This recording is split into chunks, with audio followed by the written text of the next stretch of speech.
Ja sam Tamara Smojver. Pročitat ću vam ulomak iz knjige Dječak u haljini Davida Williamsa koju je s engleskog na hrvatski preveo Ozren Doležal. Zabranjeni zagrljaji. Denis nije običan klinac. Kad bi se pogledao u zrcalo, vidio bi najobičnijeg 12-godišnjaka. No osjećao se drukčije.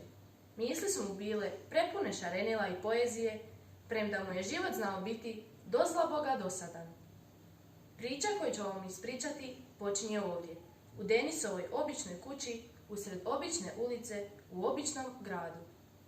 Njegova je kuća gotovo ista kao i sve ostale kuće u ulici.